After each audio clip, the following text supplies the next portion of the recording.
Yo, what's going on, YouTube? This is your boy Rex Righteous and Hector Franco. We're doing a new segment. It's called Uptown Boxing, and we're gonna have some new subjects for you regarding updated,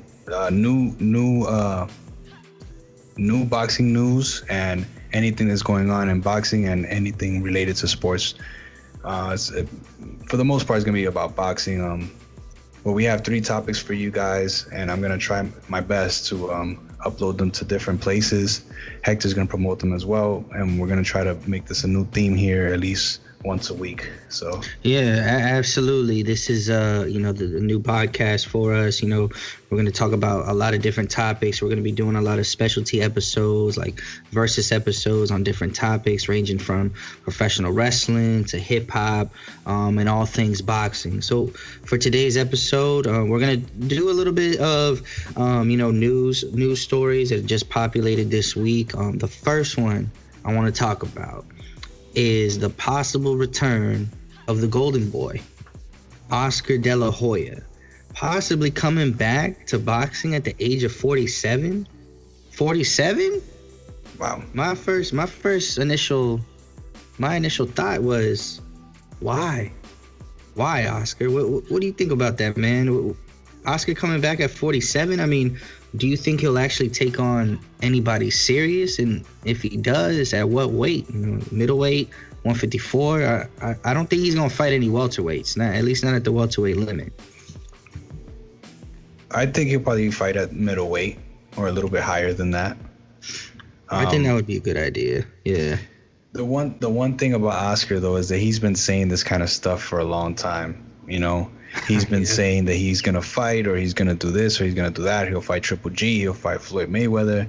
And the one thing that we're not talking about is that there's not too many legends that retired around the same time as Oscar that are on his level. So, like, for example, Tito Trinidad. Will he be willing to fight him again or something like that? Or, Marcos Maidana, or I seen Maravilla. I seen like a article. Yeah. So, Sergio trying to come back too. I wish him the best, man. He was always one of my favorites. Kind of one of those in between, Jermaine Taylor and Triple G. Kind of that transitional kind of era at middleweight. He was always in good fights, man. And plus, who could forget those Paul Williams fights, especially that knockout, man? I mean, that was. That was one of the craziest knockouts ever, man. But you're right about Oscar. He's been talking about coming back. I remember he, a few months ago, had a comment about if he faced Conor McGregor, he would probably knock him out even right now in a few rounds, which, yeah, I mean, I could see that happening. I think that I'm not for it, though, him coming back at 47. I think that, it's been 12 years, man. Last time we saw you in the ring, he was getting worked. He was getting worked by Manny Pacquiao. Now, the thing is, though, like, having a loss to Pacquiao as your last fight, against another legend, that's not a bad thing. So I don't know if, he comes back and ends up losing to, some fighter he would have whooped in his prime. It's not going to do anything to him, his legacy, though. He's already in the Hall of Fame, so nothing bad is going to happen there. But as far as, Felix Trinidad, that is actually the biggest fight I think that never occurred, a rematch between the two. I would have loved to have seen it at 154, like around 2000, 2001. It never happened, but that's definitely one of those fights. Because honestly, people talk about things like Mayweather-Pacquiao and, other maybe fights that weren't, that were disappointing, but Trinidad De La Hoya might be the biggest fight that was a disappointment as far as how the controversy of the fight itself. I mean, you had 26-year-old dudes in their prime, both knockout artists, Mexico versus Puerto Rico, and the fight was just, it was okay. And then you had the controversial scoring. Yeah. Then you had the controversial scoring in that fight. Yeah, I mean, but that's like a whole episode we could do on the scoring of that fight, though. Well, my whole thing is I don't want to like rehash this point so much, but the thing is, it's like, all right, for comparison, if we talk about even Klitschko coming back, because he has talked about that, Klitschko has his caliber of fighters that he can fight in the heavyweight division. They retired roughly around the same time. So even like a Shannon Briggs, shout out to Shannon Briggs, let's go champ. Right. These guys, they're prepared to fight this style of fighting for 4 rounds or 6 rounds or 8 rounds, and the fans will be entertained, just like what's going on with Mike Tyson. You got Holyfield working out. I don't think De La Hoya has that. And then when you do look at what's over there, it's just a lot of guys that's hungry. You know what I'm saying? Yeah. So like maybe Miguel Cotto will come out of retirement and you know, but you know, again, these guys could really mess up any future like positive things to look for De La Hoya when he fights. You know what I'm saying? So yeah, I don't know if I'm making my point right, but you're right, because when he retired in 2008, I mean, Trinidad at that time, like he fought in January 2008 against Roy Jones, but before that he was he retired after the Winky Wright fight, like 2.5 years before that. So yeah, you're right, a lot of his contemporaries are gone, you know what I mean? Or they're hungry and they'll make them look bad. Oh yeah, no, if he fights I mean, I don't advise him, you know, if he coming back at 154, he should not fight Jason Rosario, Jermell Charlo, people like that. He needs to stay away from. Or like Laura who's still hanging out there. I don't know if Laura's still gonna fight, but these guys, you know, they're willing to fight. They're, you know, they're out there for the money. So if he wants to fight and do some like what is it, Apollo, and then look through that black book, go ahead. Yeah, man. I don't know how much luck you're gonna have. I would be cool if he did like 6-round, 8-round fights. You know, I just don't want to see the dude get hurt, especially you know, in 47 and coming back, because you know we've seen these Mike Tyson clips and he's looked great, but it's like 30-second clips and the pads don't hit back. You know what I'm saying? So right. I'm still like, hey, it looks good. It looks good for promotion, but you know, we'll have to see the real deal once they get in the ring, because it's going to be different when you get in the ring. You're going to see guys who are not as sharp as they used to be. Maybe their mind is telling, you know, they could see things, but their body's not responding to it. You know what I mean? Back. So, I mean, but, you know, looking back at Oscar's career, man, I mean, he's definitely one of the best you know, I've ever stepped in the ring. You know, I look back at some of his biggest fights, his biggest moments, man. My favorite one probably is the Fernando Vargas win back in 2002. I remember that fight vividly, man. The controversy going into the fight, just Vargas, you know, talking a lot of shit, talking about how he's not a real Mexican, yada yada. And then the fight itself, man, just the way it played out, like they were trading rounds for a while, and Oscar, you know, in the second portion of the fight. But I think that one was one of his best performances for sure. At least definitely above welterweight. I think that was his best fight. Maybe the Mayorga win though. I mean, that one really put him back in the limelight after the Hopkins loss. Heck yeah. I love the Shane Mosley fight, or you know, I like that one. The first one? Yeah, I like the first one especially.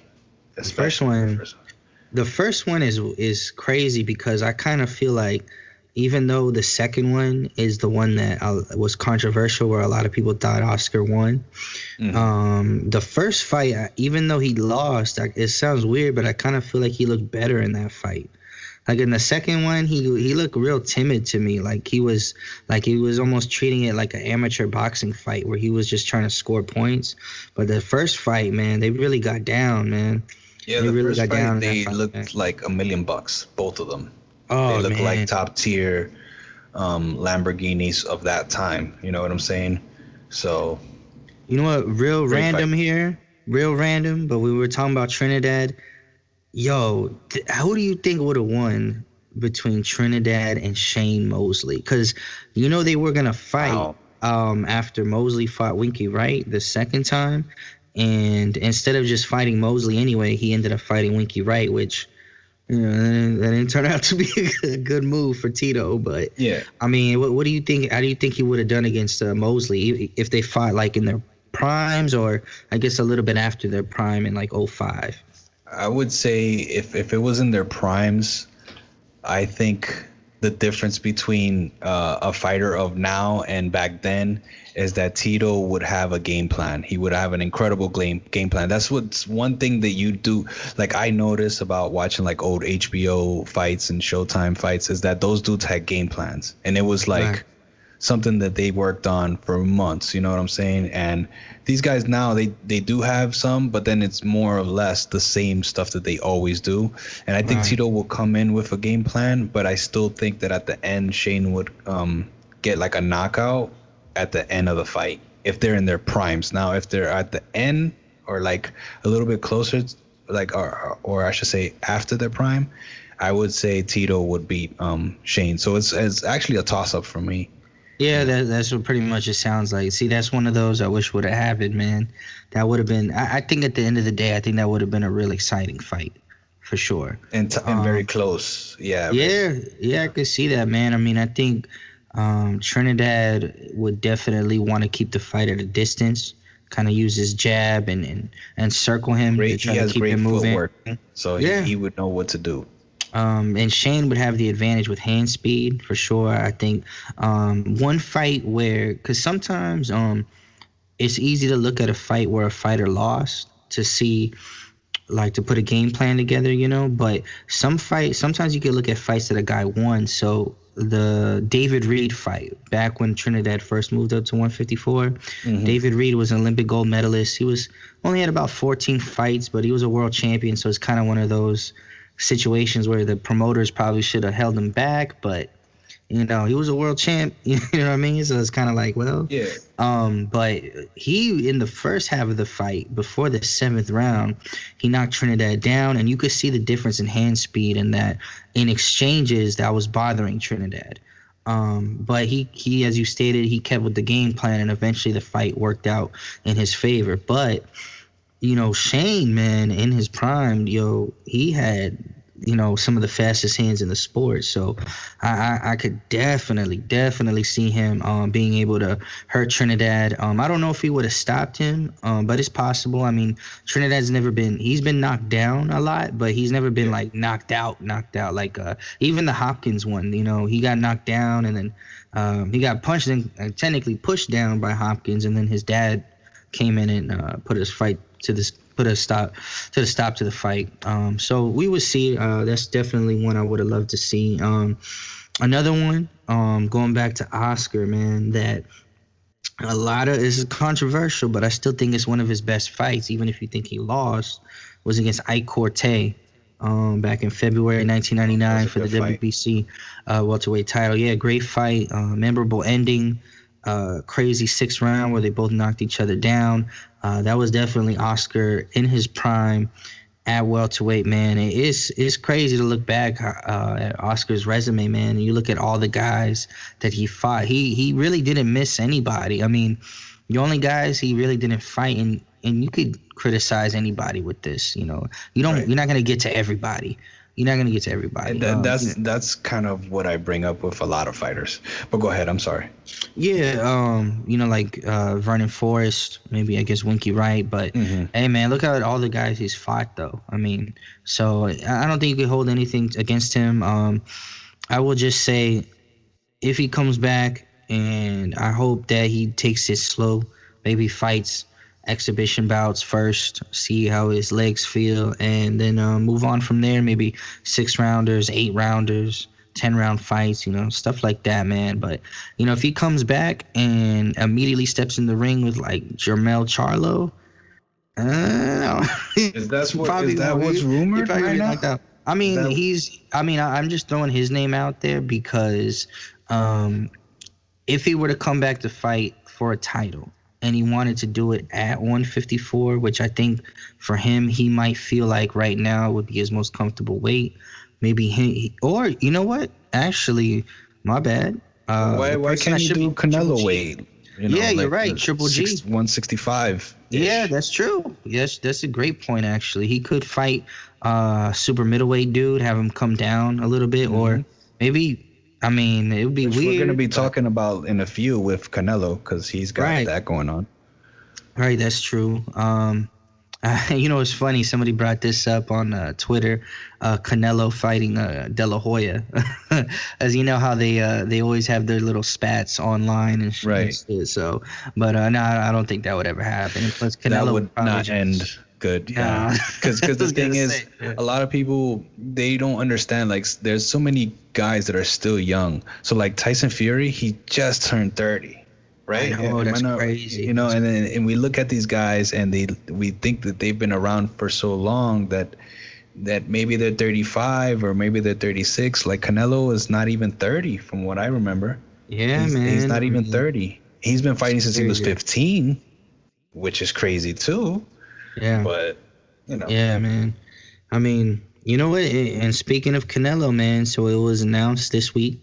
The WBC ordered a fight between him and Avril Yildirim, who is best known, I think, for losing in a title effort against Anthony Durrell, the brother of Andre Durrell. Yeah, that with all the rumored fights, guys against Billy Joe Saunders, which I know that Saunders pulled out of that. Or he pulled himself out of contention for a fight. As I know that in May they were supposed to fight. Callum Smith, which I think a lot of people were looking forward to. It just seems like a strange kind of fight. Apparently Canelo asked for it for the WB to win an actual title at 168. But that fight doesn't have the juice to it. You know what I mean? Wait a minute, but why did it collapse? That's what some people we might need to break that down too, because so the fight's not happening, but it was. Is that what's going on? I mean, you mean Canelo with Yildirim?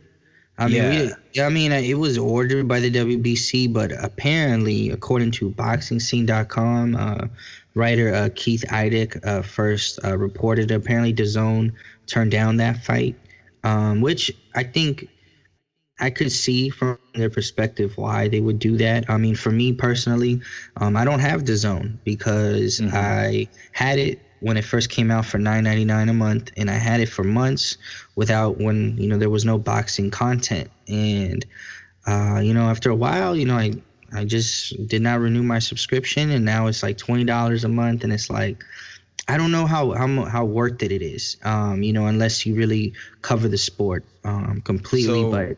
So are you saying that? I'm sorry to cut you off, but DAZN is not picking up the fight? Is that what's going on? I think DAZN has turned down a fight with Canelo and Yildirim because it's not going to drive up their subscriber base. I mean, my understanding was, according to an article by Thomas Hauser, that they have about 800,000 subscribers in the U.S. right now. And, really, you look at a lot of other subscription services, that's not a lot, and they're charging a lot more. I think from their perspective, you sign an 11-fight, $365 million deal. They probably want all big fights for Canelo. I mean, they gave him the Rocky Fielding fight back in December of 2018 at MSG. But besides that, you look at his opponents, Daniel Jacobs and Sergey Kovalev. He's had, all big fights on DAZN. So, well, then you got the COVID discount going on, so that's the problem right there. Yeah, that too. I mean, I personally think maybe Canelo, maybe he should sit out this year. I mean, because I kind of think that this fight with Yildirim. But what about the Ferrari? His Ferrari needs gas, Hector. You know what I'm saying? You need but like they're not gonna make as much money because there's no live gate. You know what I'm saying? Like, and that's a whole nother thing. Which I want to actually shout out to Matchroom Boxing, who's with DAZN, for using unique setups for their fights, like the fight camp and. Is in Eddie Hearn's backyard. What they did with in Tulsa, Oklahoma last weekend for Jessica McCaskill and Cecilia Brakes, putting it out in the middle of the street. I like that. You know what? I wish they would do, because I think I saw they did this in Mexico. I'm not sure of the promoter. I just saw it kind of randomly on Facebook. Was on the beach. And I don't know if you remember, kind of random throwing in wrestling here, Bash at the Beach 1995 with Hogan and Vader in the steel cage. And I think Macho Man took on Ric Flair or something like that. They super did that underrated. On the beach. Those WCW matches were super underrated. But yeah, man. Let's continue. I mean, yeah, definitely underrated, man. But I hope that they continue that because the studio settings are okay. I think Top Ranks looked at the best out of the three, you know, from the Microsoft to Center Theater. I agree with that. And then I second that. The one in Showtime used at the Mohegan Sun in Connecticut. But I like the unique settings because you might as well spice things up, man. You know, do things a little bit differently if there's not going to be fans there. You know, make this setting. I always wanted Canelo to fight Bivol. So. Because that's one of my favorite fighters in that division. That is a tough fight, man. I mean, Dimitri Bivol, what does he hold? I think the WBA light heavyweight title. Yes, sir. Super world light heavyweight champion. I think the problem there is that I don't think Canelo ever had plans to stay at light heavyweight. I think he saw an opportunity to win a title. You can always meet at 168. Like Bivol come down to 168 and Canelo meets him at 168. There you go. Do that. But the thing is, he's another killer.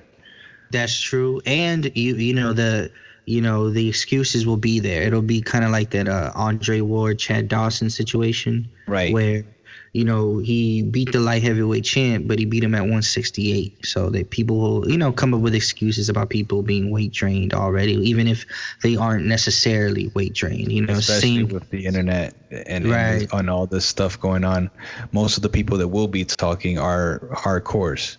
Yeah, and hardcore fans, boxing fans are very much what have you done for me lately, and they will pick apart every single one of your wins. You know what I mean? Like they will pick it apart where it's not that good of a win. You know, it's like man, it could be a bit frustrating, man. Our standards are a little bit high, but we are proud to be hardcore. Real high standards, man. This is the home of where the casuals and the hardcore meet. So if you're a casual as well, we don't mind the questions. We don't mind. No, not at all. Having a favorite fighter that you like from anywhere in the world, feel free, drop a like.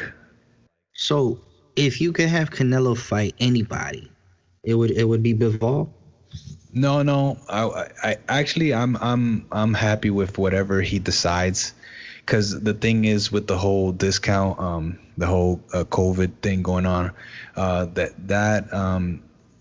feel like we have to be considerate of everything that's going on. So it changes things. We can't just look at resume anymore. We have to understand that 2020 is a different ball game.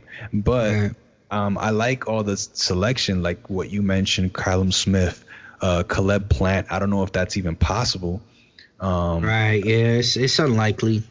Because of the whole, promotional shit, and man, that's just getting. It's somewhat of like, it's like it is what it is with boxing. We're used to it, but it is getting old too, though, man. It's like, man, before it was like HBO and Showtime. Now it's ESPN, PBC, and DAZN. It's like, man, it could get a bit daunting, but I hope that. Whatever they decide doing, I hope he picks an opponent that people will tune in to watch. Well, before all this, before all the COVID and everything else, where I was at with everything was that at some point Canelo was gonna fight Andrade. That's what I was understanding. Right. I mean, he's on DAZN with Matchroom. I mean, they could make that happen for sure. That's supposed to be natural. They got this one dude here that's named Brandt. That's Rob number Brandt? 9. Yeah, that's he's number 9 in the division. I think he beat the Japanese dude. Man, what's his name? He signed with Top Rank. Murata?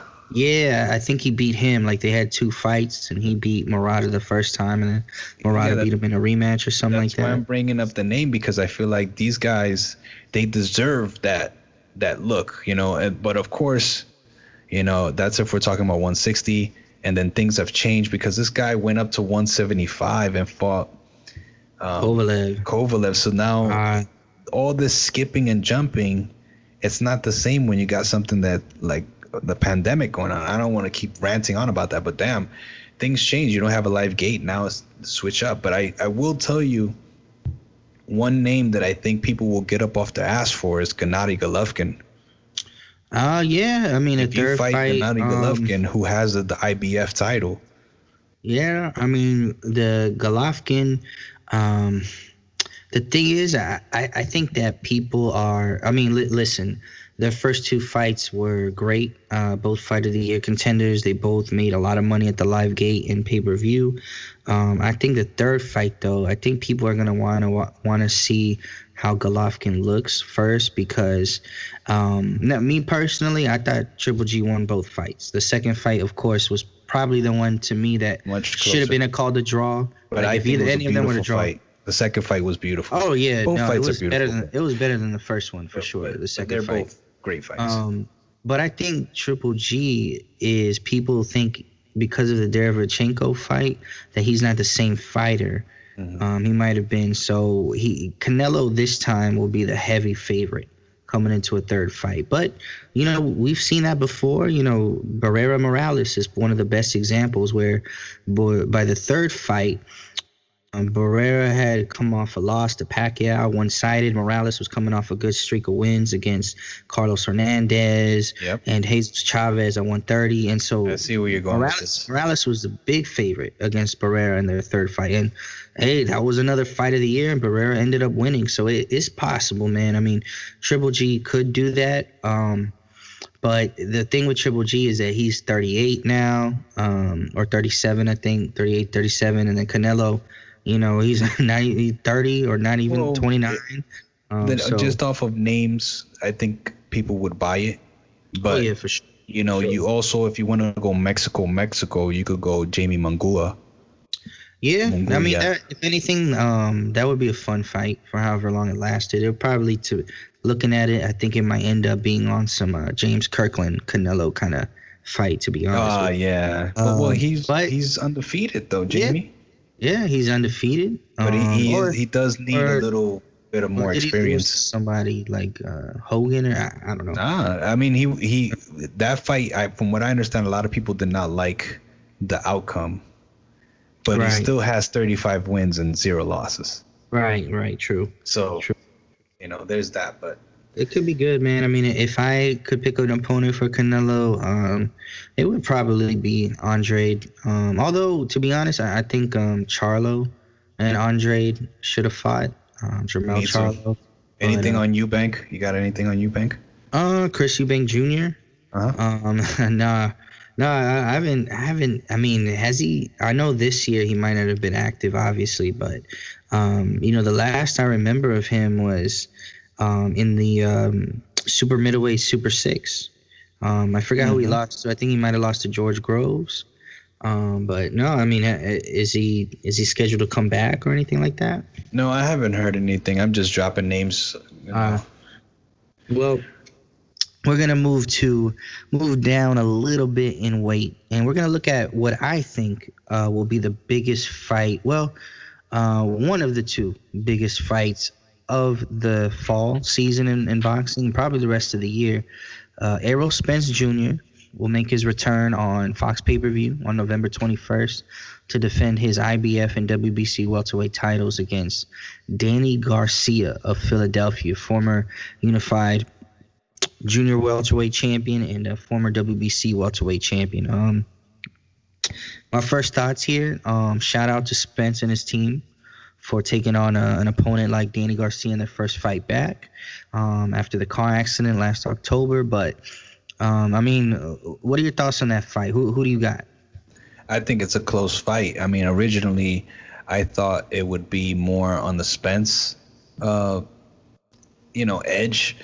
But being that I'm seeing these little clips of him not all there, or I don't know if that was made on purpose or what, because that's still unclear to me. People saying that he was riding a horse and he was intoxicated or something like that. Is that what's going on? Yeah, there was an Instagram video of him just looking. I mean, I don't know. It might just be him being himself. I don't know. I don't know if he was intoxicated. Yeah, and I don't like to judge people, but my whole thing is if they're gonna be prepared, to fight and stuff like that. I don't want to see a guy like him that just got out of a major accident, because that's a major accident. We're talking about supercars.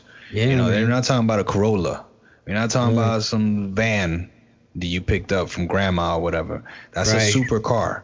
You know what I'm saying? And you're driving it at, I don't know, top speeds. And, you know, RIP to homie, but, you know, it is what it is. And, you know, we got to be careful in these streets. But at the same time, when it comes to getting ready for a fight, I hope that he is. And if he is, then I am saying that I'm still going to go Spence, but I think it's going to be closer than what I thought it would be if he was 100% healthy, or if he was close to healthy, you know? Yeah, I mean, I think it's a tough fight for him. I think Danny might be a bit underrated in some respects, but at the same time, you know, Danny's had controversial losses, or not, I should say close losses to Porter and Thurman, because I think those were kind of clear that those two guys won. But he's had controversial wins, you know, Mauricio Herrera and Lamont Peterson, really. But that doesn't mean he's not a good fighter, man. So we'll see.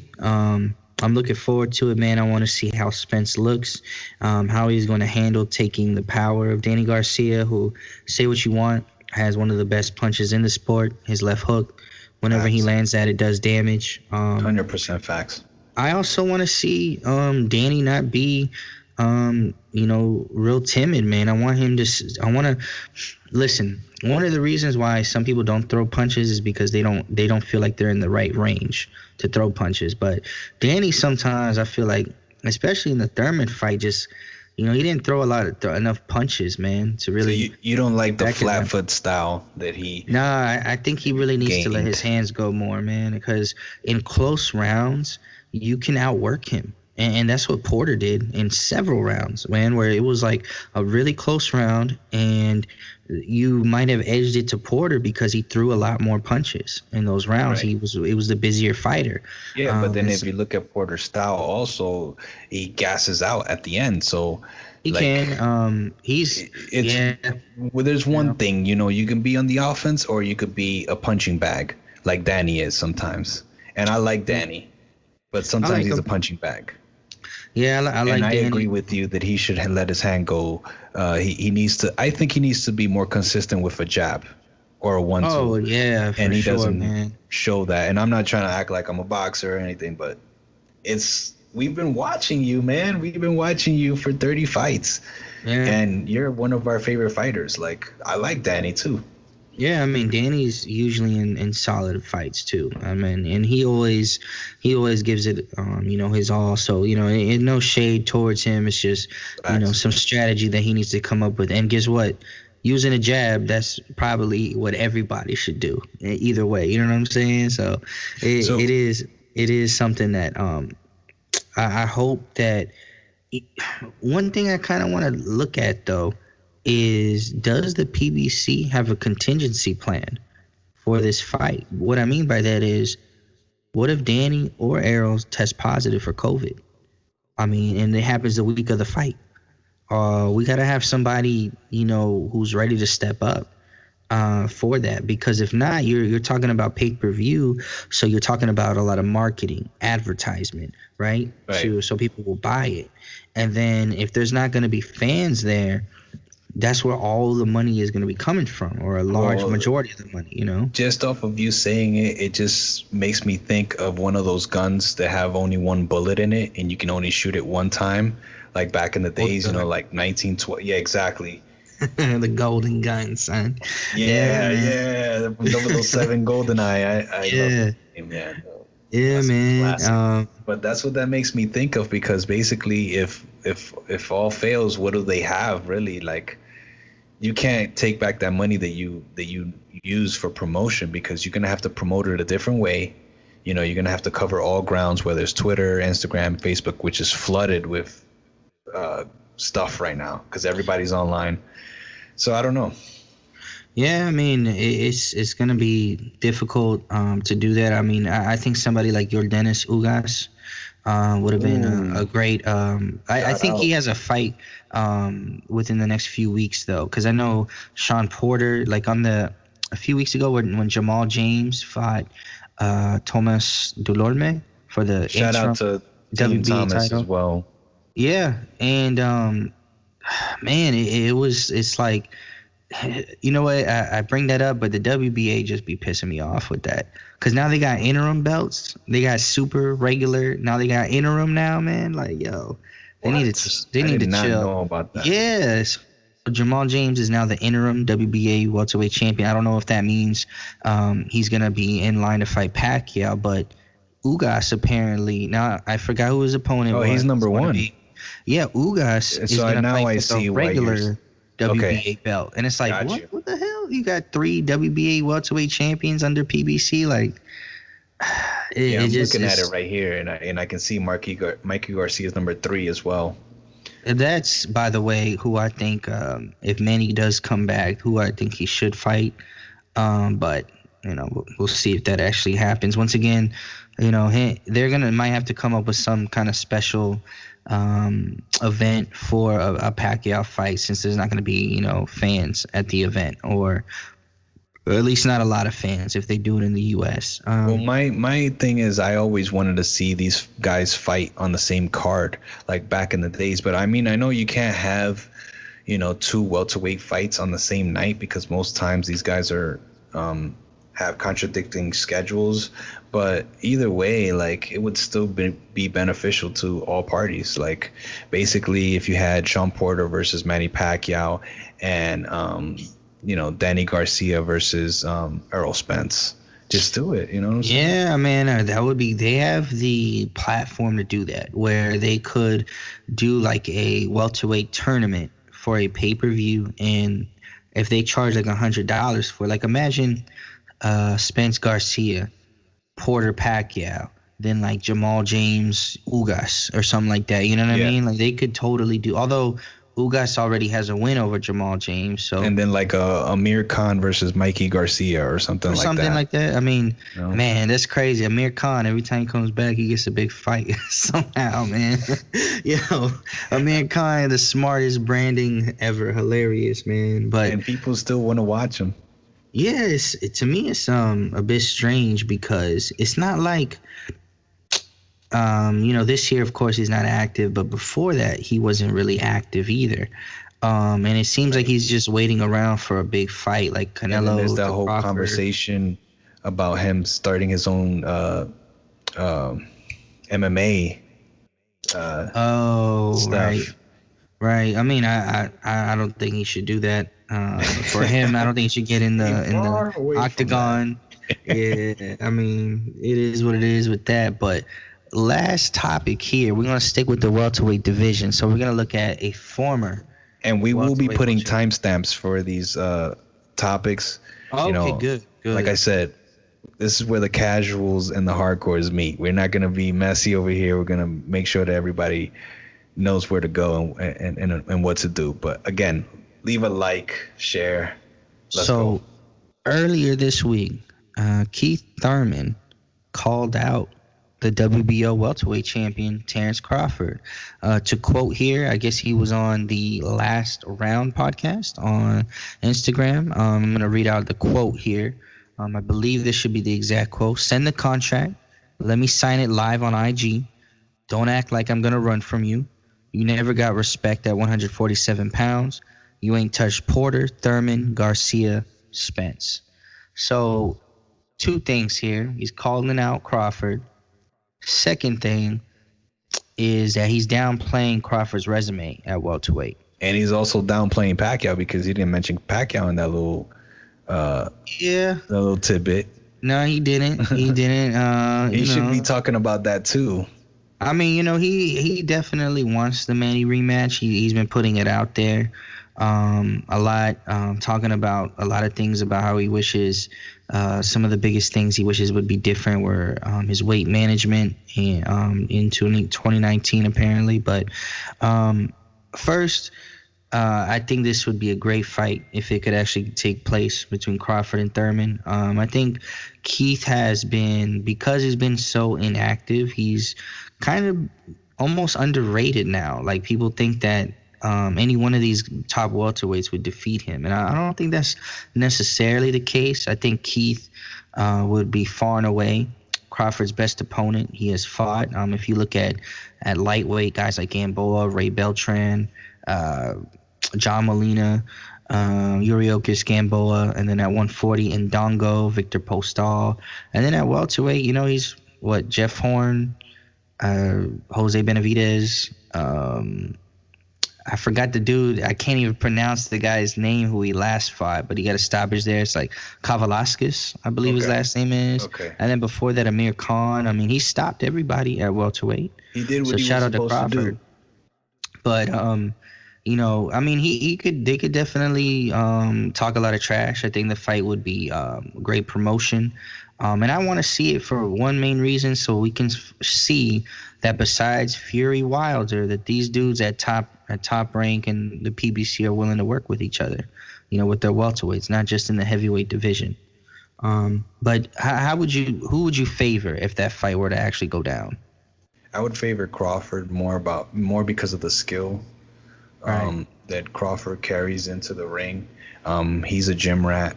I love that about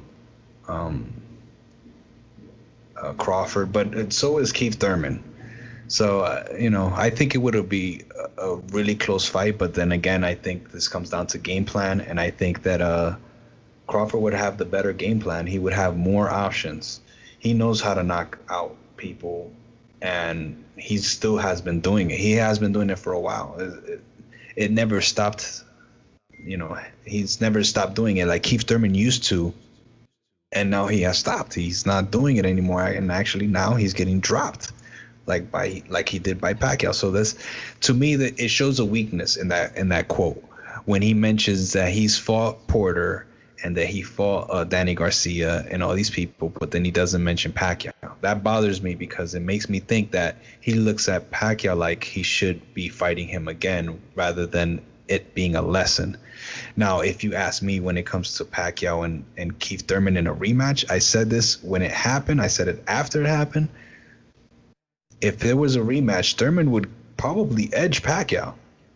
I mean, it's edge Pacquiao in a rematch, but it's possible. Yeah, that's not what we're talking about. We're talking about Crawford and Thurman, and these are two young lions. And I think that it would be a phenomenal fight. I think Crawford would probably edge him out, probably like in points, off of points. Maybe he might drop him, maybe he might not, but I think it would be a close fight. But I think Crawford would win on points.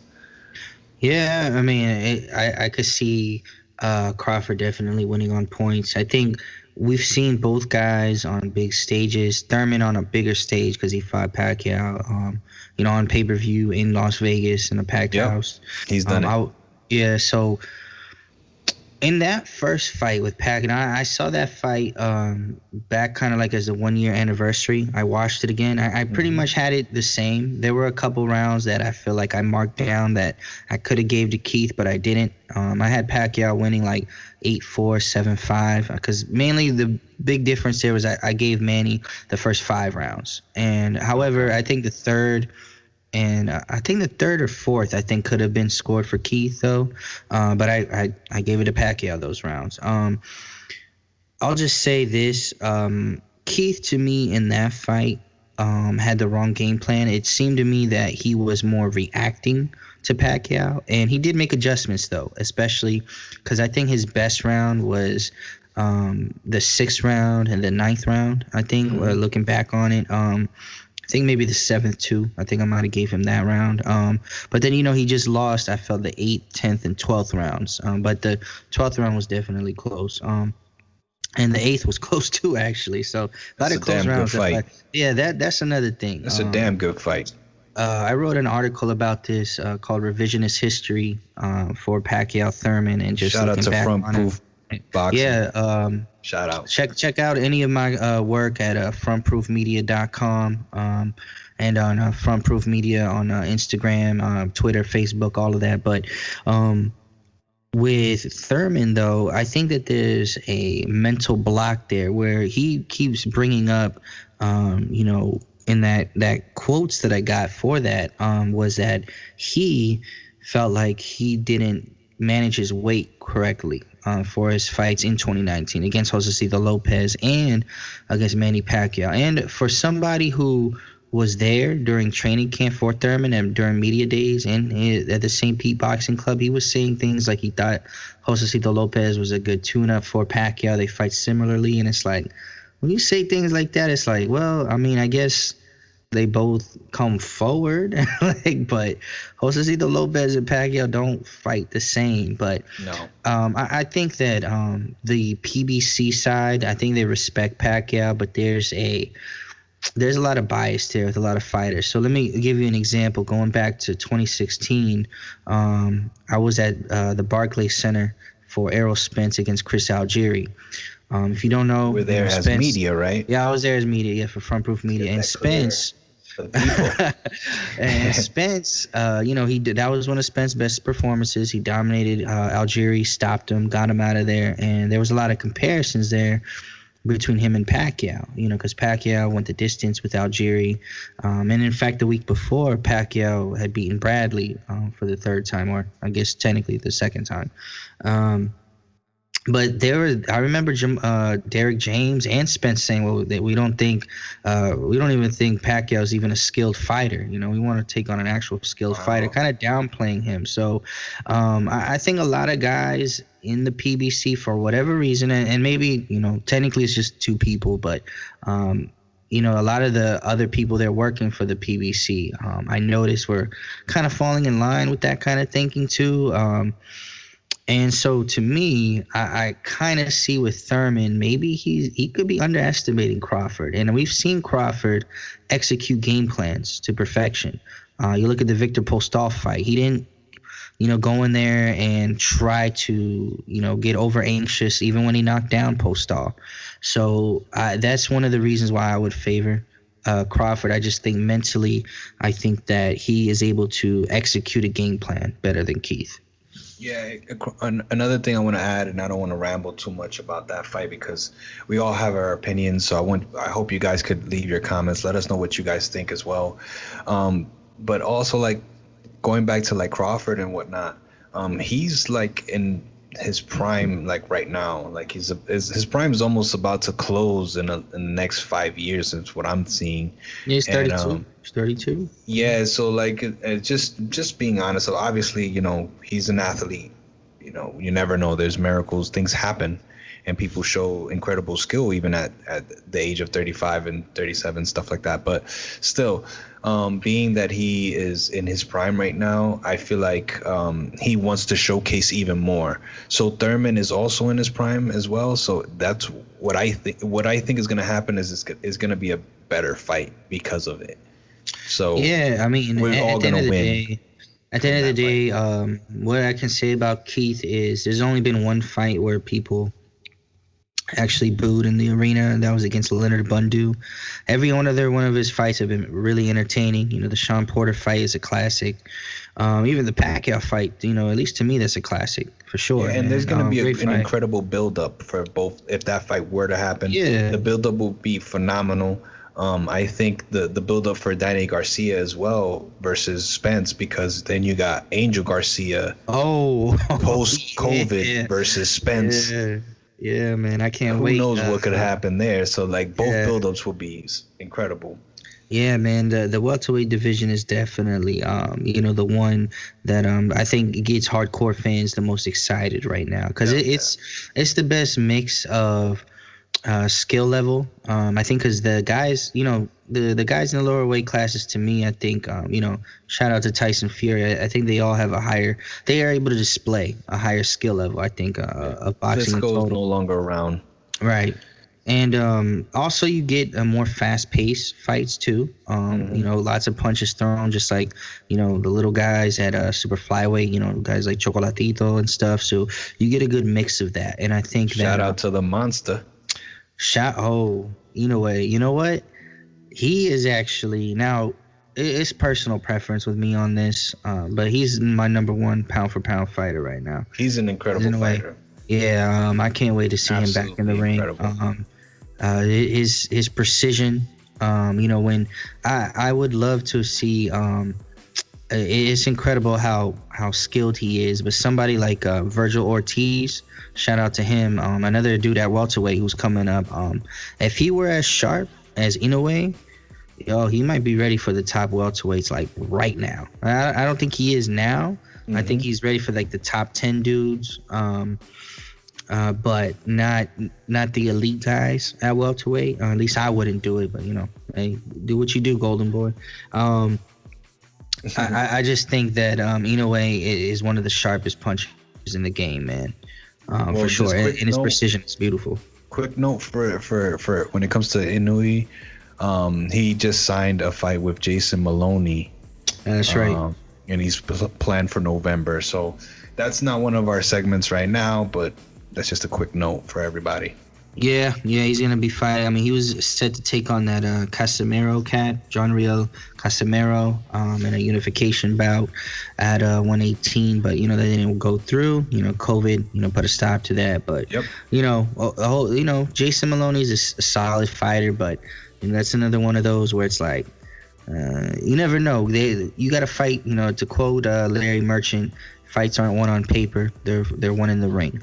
So we could favor Inoue all we want, but he's got to still get in the ring and do it. That's very true. And also in the article it says signed with question marks. I mean, not question marks. I'm sorry, with quotations. Quotations, right? So it might not be officially official. That's how a lot of these fights are being signed. Yeah, I mean, this is a new era. We're looking at I don't think we're gonna get back to an exact normal. I think it might be a before and after kind of situation. But yeah, man. I mean, any other topics that you wanted to hit for today? I mean, I think we're good for now.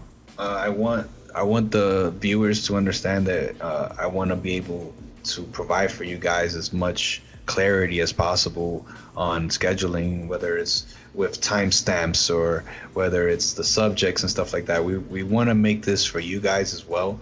We want you to be included as well. So please drop your scores. If you ever had a score for a fight that we talked about, put it down in the comments. You know what I'm saying? Drop a like. We have more stuff coming on the way.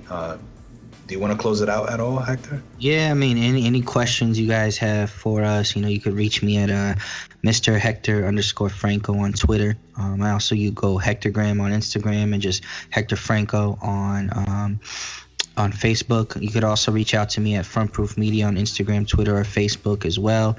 And reach out to us. Any questions you have. If you have questions that you want answered on the show, definitely, leave those in the comments section, or, you could direct message us directly or email us. We want to make this inclusive with the fans. Yeah, we'll do shout outs. Like every now and then, we'll come up with some topics. And if you drop the name of the topic, we'll give you a shout out in the next video.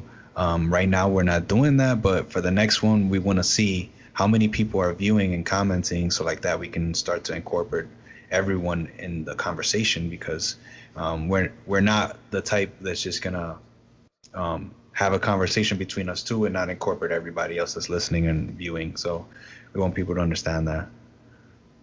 Absolutely, man. But I want to thank everybody out there for listening, man. Hopefully you'll catch us on the next one, and it'll be bigger and better from there. All right, closing out. Peace out.